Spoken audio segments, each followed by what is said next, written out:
ये यूनिट 3 है। चलिए देखते हैं। अखिल भारतीय महिला सम्मेलन AIWC सन 1927 में शुरू किया गया था। महिलाओं की शिक्षा को बढ़ावा देने के लिए भारत की प्रथम महिला शिक्षिका सावित्रीबाई फुले। वर्ष 1917 में बनी भारतीय महिला संस्था की पहली अध्यक्ष कौन थी? Annie Besant.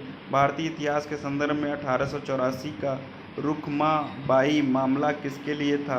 महिलाओं की शिक्षा प्राप्त करने का अधिकार, सहमति की आय, अनुबंध अधिकारों का पुनर्स्थान। 2 और 3।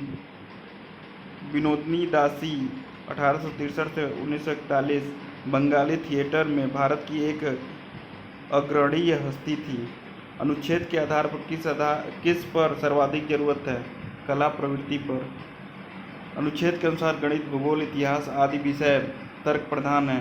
भारत में आंग्लवादी शिक्षा पद्धति के जनक माने जाते हैं लॉर्ड मैकाले। त्रिपिटक बौद्ध धर्म का प्रमुख ग्रंथ है। त्रिपिटक का पाली भाषा में क्या अर्थ है? 3 टोकरियां। भारत में किस राज्य में केंद्रीय विश्वविद्यालयों की संख्या सर्वाधिक है? उत्तर प्रदेश में। सूलव सूत्र किस विषय से संबंधित है? ज्यामिति से। सूलव सूत्र किस धर्म से संबंधित है? हिंदू धर्म से। नीति आयोग के वर्तमान उपाध्यक्ष कौन है? राजीव कुमार। MHRD द्वारा विकलांगों के लिए सांकेतिक भाषा में एक वीडियो में कौन सा राष्ट्रवादी गीत लॉन्च किया गया था? जन गण मन। गौतम बुद्ध के प्रथम गुरु थे अलार कलाम।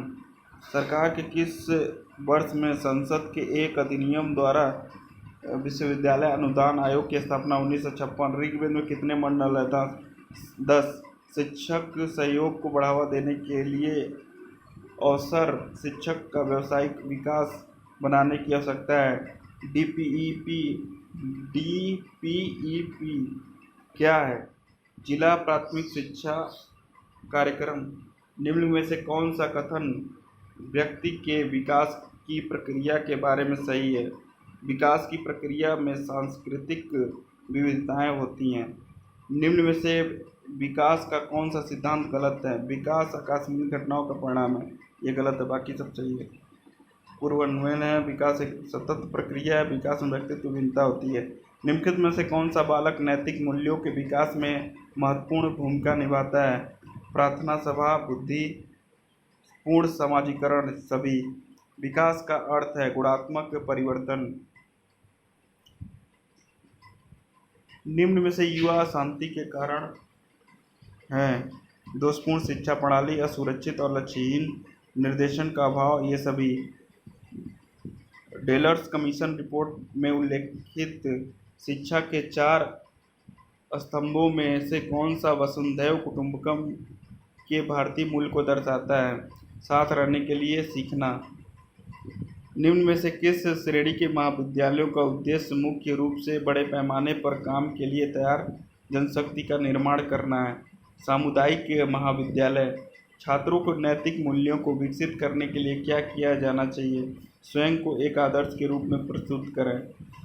निम्न में से कौन सा कथन मूल्य शिक्षा का सबसे अच्छा वर्णन करता है?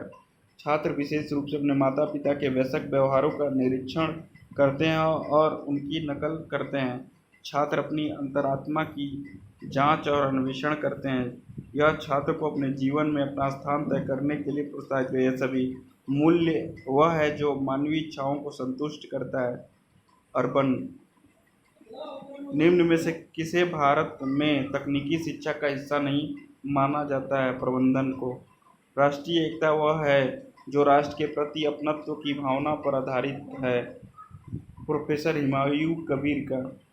किस सम्मेलन में कहा गया कि राष्ट्रीय एकता एक मनोवैज्ञानिक एवं शैक्षिक प्रक्रिया है जिसके द्वारा सभी व्यक्तियों के हृदय में एकत्रित संगठन और शांति की भावना विकसित किया जाता है? उपरोक्त किसी में नहीं।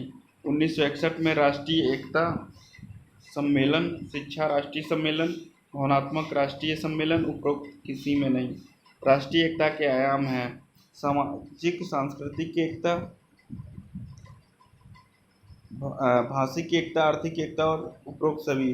राष्ट्रीय एकता की बाधाएं निम्न में से कौन सा है? जातिवाद भी है, धर्मवाद, भाष मापाई विषेदवाद, राजनीतिक दलबंदी, आर्थिक विषमता, ये सभी। भावनात्मक एकता समिति के अध्यक्ष कौन थे? डॉक्टर संपूर्णानंद, 1961। किसने कहा था कि भावनात्मक एकता का अभिप्राय सुरक्षा की भावना का दमन और मस्तिष्क एवं हृदय की एकता से है? पंडित जवाहरलाल नेहरू। भावनात्मक एकता की आवश्यकता निम्न में से कौन सा है? निस्वार्थी भावना, प्रमाणीकरण करना, मनुष्य एक सामाजिक प्राणी है, उपरोक्त सभी। भावनात्मक एकता का आधार है रक्त, जाति, खानपान, रहन सहन, शास्त्रीय दृष्टिकोण, आर्थिक सामाजिक स्तर, उपरोक्त सभी।